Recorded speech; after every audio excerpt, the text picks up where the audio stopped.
آج کی میری تقریر کا عنوان ہے آج کل کے ماں باپ اور آج کل کے بچے. جی آپ مجھے بتائیں اگر کوئی اپنے آنگن میں ببول کا کانٹے بو دے, ببول کا بیج ڈال دے, تو جب وہ کچھ دنوں کے بعد پیڑ نکل کے آئے گا تو اس میں سے کوئی کھجور اترے گی یا اس میں ببول اترے گا؟ ٹھیک ہے, ٹھیک ہے. اس کا مطلب یہ ہے کہ جیسا آپ بو گے ویسا ٹھیک ٹھیک ہے. لوگوں کا بہت گراہ پڑ رہا ہے, بچے ہماری بات نہیں مانتے, بچے ہمارا کہنا نہیں مانتے, میری بیوی میرا کہنا نہیں مانتے, میرے ماتحت لوگ جو ہے وہ میرا کہنا نہیں مانتے, میرے یہاں کام کرنے والی لیبر میرا کہنا نہیں مانتی. ذرا سن لے ذرا دھیان سے, میں بہت بڑے مسئلے کو حل کرنے جا رہا ہوں, اللہ نے چاہا تو, اللہ کی توفیق سے. لوگ کہتے ہیں نا ادھر دیکھیں, ادھر دیکھیں, اے زمین پہ بیٹھنے دیا کریں, جب مٹی مٹی سے ملتی ہے نا تو لطف پیدا ہوتا ہے. صحیح بتا رہا ہوں میں آپ کو, آپ کتنے ہی اچھے صوفے پہ بیٹھ جائیے, وہ لطف آپ کی طبیعت کو نہیں آئے گا. ہاں آپ کے تکبر کو اطمینان ضرور حاصل ہو جائے گا, مگر آپ جب مٹی پہ بیٹھتے ہیں نا تو پھر عجیب سا آپ کے اندر سکون پیدا ہوتا ہے. کیوں؟ کیونکہ مولا علی زمین پہ بیٹھتے تھے, کبھی آپ تخت پہ نہیں بیٹھے. کسی نے پوچھا آپ زمین پہ کیوں بیٹھتے ہیں؟ فرمانے لگے جو زمین پہ بیٹھتا ہے وہ کبھی گرتا نہیں ہے نا. اور کہیں جاؤ نا, کہیں جاؤ, بتا رہا ہوں بہت اچھا طریقہ, کہیں جاؤ کسی محفل میں, کسی شادی میں, کہیں تو ایسی جگہ بیٹھو جو سب سے خراب جگہ ہو, اور پھر جہاں کے آپ لائق ہوگے نا لوگ اٹھا کے وہیں بٹھا لیں گے. وہاں آپ نہ بیٹھو, یہاں بیٹھو, اور وہاں مت بیٹھ کے نہ جانا جب کسی اور کی جگہ ہو. جی ہے نا. اب مجھے بتائیں مسجد میں کوئی امام صاحب کے جا کر کے ممبر پہ بیٹھ جائے تو جمعے کے دن لوگ کہیں گے نہیں اے امام صاحب آ رہے ہیں چل نیچے اتر, ہے نا. اس کا مطلب یہ کہ سب سے نیچی جگہ بیٹھو. حضرت ابوبکر سب سے زیادہ چندہ دیتے تھے مسجد میں. مسجد نبوی جو ہے یہ مصلی حضور کا, یہ ان کے پیسوں کے خریدی جگہ ہے, حضرت ابوبکر صدیق کے, مگر سب سے پیچھے بیٹھتے تھے. توجہ ہے کہ نہیں؟ مسجد میں سب سے پیچھے بیٹھتے تھے. اور یاد رکھو اگر لوگوں کی نظروں میں نہ ہو تو بھی اچھی بات ہے, کیا ضرورت ہے نظروں میں آنے کی, اپنے آپ کو سنبھال کے چلو. میں کیا عرض کر رہا تھا کہ یہ جو لوگ کہتے ہیں نا میری لیبر میرا کہنا نہیں مانتی, میرے بچے میرا کہنا نہیں مانتے, میری بیوی میرا کہنا نہیں مانتی, ان سب کے لیے فضیل بن عیاض گھوڑے پہ بیٹھ کے جا رہے ہیں. گھوڑا کبھی کبھی بھٹک جاتا ہے, جانتے ہیں نا, گھوڑا شرارت کرتا ہے. تو اب کیا کرنا چاہیے؟ گھوڑے نے شرارت کی تو کرنا تو یہ چاہیے تھا کہ گھوڑے کو مارتے توڑتے جیسا کہ نہیں, گھوڑا چھوڑا, باندھا ایک جگہ, مصلی بچھایا, وضو کیا, نماز پڑھنے لگے. اللہ اکبر. کسی نے کہا گھوڑا پریشان کر رہا تھا تو نماز کا مطلب کیا تھا؟ وہ رونے لگے. کیا ہوا؟ تو حضور کی حدیث یاد آ گئی. سرکار نے فرمایا کہ جب تم اپنے مالک کا کہنا نہیں مانو گے تو جو لوگ تمہارے نیچے رہتے ہیں وہ پھر وہ تمہارا کہنا نہیں مانیں گے. مجھے ایسا لگتا تھا کہ میں اللہ کی نافرمانی کر بیٹھا تھا تو میرا گھوڑا میرا نافرمان ہو گیا. تو میں نے سوچا میں اللہ کو جب منا لوں گا تو میرا گھوڑا خود بخود مان جائے گا. نعرہ نہیں, ٹھیک ہے, نعرہ اور یہ رکھ لو, ٹھیک ہے. ابھی نعرہ نہیں لگانا, خاموش بیٹھے رہنا, کچھ بات نہیں کرنا. توجہ ہے میری بات پہ نہیں؟ یہ بہت دور سے آتے ہیں تھوڑے جہنم, ایسے انسان ہیں اللہ تعالیٰ نے برکت دے. دیکھو کسی انسان کو حقیر نہ سمجھو. جی بے شک. بھائی عزیز بستامی فرماتے کسی انسان کو اپنے سے نیچے نہ سمجھو. اچھا پھر یہ تو دعویٰ, یہ تو ایک بات ہو گئی نا, اب اس پہ کوئی ایویڈنس ہو, کوئی دلیل ہو. فرمایا یہ بات یہ ہے کہ جس رب نے تمہیں بنایا اس نے اسے بنایا, دونوں کا خالق ایک ہے, ایک. اس وجہ سے اچھی نظر سے دیکھو, کیا بات ہے نا. میری طرف توجہ کرے. میں کیا عرض کر رہا تھا کہ گھوڑا ناراض ہو گیا. اب مجھے آپ بتائیں, بچہ نافرمان ہو گیا, اسکول والا ٹھیک پڑھا نہیں سکا, اچھے ماسٹر نہیں ملے تھے, دنیا بھر کے رونے, عورت بھی رو رہی ہے, میرا کہنا بچہ نہیں مانتا, تعویذ دلوا لاؤ, فلاں میاں کو بلا لاؤ.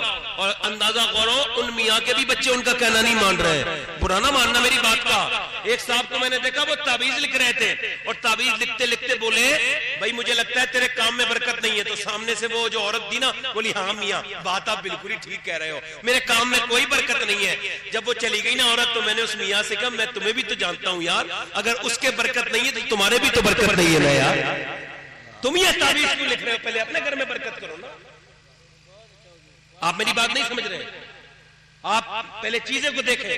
ہمارے لیے جو نمونہ ہے وہ حضور کی سیرت ہے. بے شک. اور سب سے بڑی کتاب ہمارے لیے حضور کی سیرت جس میں موجود ہے وہ قرآن ہے. کیا ہے؟ قرآن ہے. اور قرآن کا کوئی مطلب نہیں رہ گیا مسلمانوں میں الا ماشاء اللہ کہیں قرآن پڑھا جاتا ہو. افسوس کے ساتھ کہہ رہا ہوں یہ بات. لوگ کہتے ہیں میرا بچہ نافرمان ہو گیا. امام غزالی کہتے ہیں جب بچے نافرمان ہونے لگے فرماتے ہیں جب بچے نافرمان ہونے لگے تو سوچو تم نے کبھی بچوں کو فرما بردار بنانے کا کبھی سوچا تھا؟ کسی نے پوچھا کیسے؟ کہنے لگے جب بچہ تمہارا چھوٹا ہونا یعنی کتنا بڑا؟ 1 سال کا، جب وہ بولنا شروع کرے کا کی کا کی کو کرے، کہتے جب وہ بولنا شروع ہونا تو اسے کہو اللہ اللہ. آپ تجربہ کر کے دیکھنا. میں نے تجربہ کیا ہے، میں اپنی بات کر رہا ہوں. بچہ جب بولنا شروع ہونا اس سے کہنا اللہ اللہ. آپ نے دیکھا ہوگا 99% مولوی اپنے ماں باپ کے فرما بردار ہوتے ہیں، حافظ قاری. کیوں ہوتے ہیں؟ 1-2% کوئی ذلیل ہوگا، اس کا میں ذکر نہیں کرنا چاہتا بدبخت کا، مگر اکثر ماں باپ کے فرما بردار ہوتے ہیں. کیوں؟ امام غزالی کہتے ہیں بچہ جب گود میں آئے نا تو اسے سب کہو اللہ اللہ اللہ اللہ. اچھا آپ تجربہ کرنا، وہ ریپلائی جب کرتا ہے نا، وہ جب جواب دیتا ہے تو وہ کہتے ہیں ابا ابا ابا. اب آپ کہہ رہے ہیں اللہ اللہ اللہ اللہ، وہ کہہ رہے ہیں ابا ابا ابا. امام غزالی کہتے ہیں وہ کہتا تھوڑی ہے، اس سے اللہ کہلواتا ہے. دیکھ تو نے میرا نام سکھایا ہے تو میں نے اسے تیرا نام سکھا دیا. واہ واہ کیا بات ہے. سبحان اللہ سبحان اللہ. واہ واہ واہ واہ. زندہ باد. میں نے اسے تیرا نام سکھا دیا. میں نے تیرا نام سکھا دیا ہے. وہ توجہ کرے، میری طرف توجہ کرے، غور کرے. اور پہلے کی عورتیں تو اپنے شوہروں کو نمازی بنا دیتی تھی. اچھا یہ مجھے بتاؤ، جو عورت اچھے خاصے انسان کو بے وقوف بنا دے وہ چاہے تو نمازی نہیں بنا سکتی؟ یار بولے تو صحیح، ذرا بولے تو صحیح. جو بازار میں گھما دے، بچہ پکڑو میں آگے آگے چل رہی ہوں، میں قافلے سالار ہوں، تم یہ بچہ پکڑو، ساری بازار میں گھما سکتی ہے. اس عورت کو تعویذ لینے میں لگی پڑی ہے، شوہر کہنا نہیں مان رہا، جھگڑے ہو گئے. او میری بہن میری بیٹی، میں یہ تیرا مخالفت نہیں کرتا کہ تو اپنے شوہر کے ساتھ شاپنگ کرنے نہ جا، جا خوب جا، میں اس کی مخالفت نہیں کر رہا ہوں، مگر سن ایک بات دھیان رکھ، جو تیرا شوہر تیرے کہنے پر بازار جا سکتا ہے، اگر تو چاہے تو وہ مسجد میں جا کے پڑھو.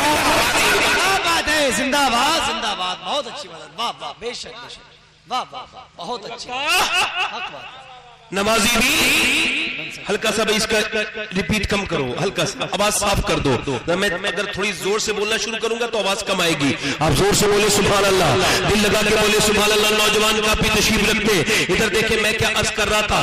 دیکھیں آپ ذرا غور کریں. کچھ لوگ کہتے ہیں ہمارے بچے ہمارا کہنا نہیں مانتے. ایک صاحب کہتے ہیں میرے بچے جو ہے نا وہ موبائل نہیں چھوڑتے. میں کہنے لگا یار ایک بات بتاؤ، تو وہ نہیں چھوڑتے تو آپ ہی کب چھوڑتے ہو؟ اماں کہہ رہی ہے میرا بچے موبائل کی عادت ہے اور آپ کو نہیں ہے. امی جان آپ بھی تو غور کریں نا، بچہ موبائل نہیں چھوڑ رہا، آپ تو چھوڑے نا پہلے. بچہ پہلے چھوڑ دے. جب اس نے آنکھیں کھولی تھی تو آنکھیں کھولتے ہی کہا تھا کہ موبائل رکھ دینا، کچھ دنوں کے بعد میری عادت پڑنے والی ہے. بہت اچھی بات. واہ واہ واہ واہ. اور آپ کو بتاؤں میں برا مت ماننا، ہندوستان میں اور پاکستان میں بر صغیر میں یہ جو موبائل ہے نا، موبائل یہ امریکہ کے لوگوں کو دیکھ لینا، وہ بہت کم موبائل دیکھتے ہیں. اور یہاں کے لوگوں کو نا ذرا اوچھوں کے کھلونا مل گیا، ایسا معاملہ ہو گیا، اوچھے کو کھلونا مل گیا ہے. اب اور کوئی کام ہی نہیں ہے، جھٹ سے اس میں لگ گیا، فیس بک دیکھ لیا، وہ دیکھ لیا. ادھر دیکھیں بچے آپ کو دیکھ رہے ہیں، نوٹ کر رہے ہیں. 7 سال تک سیدی سرکار اعلی حضرت فاضل بریلوی فرماتے ہیں 7 سال تک بچہ ہر بات کو نوٹ کرتا ہے. 7 سال تک اسے سمجھاؤ، اس کے سامنے نماز پڑھو وہ بھی نماز پڑھے گا، اس کے سامنے نیکی کرو وہ بھی نیکی کرے گا. میری طرف دھیان دیں، میں آپ کو بتا رہا ہوں، ذرا دھیان دیجیے گا. بچوں سے پیار کریں، بچوں کو محبت دیں، بچوں کو ڈانٹے نہ، بچوں کو مارے نہ. 7 سال تک تو بالکل بھی نہ مارے، ڈرا دیں، دھمکا دیں، مارے نہ، ہاتھ نہ اٹھائیں، درد نہ دیں. آپ دیکھیں کچھ لوگ کہتے ہیں، میرے مہمان آئے تھے، بیوی سے کہتے ہیں بچے نہیں روکے تم نے، میری بے عزتی کرا دی. کیا بے عزتی کرا دی؟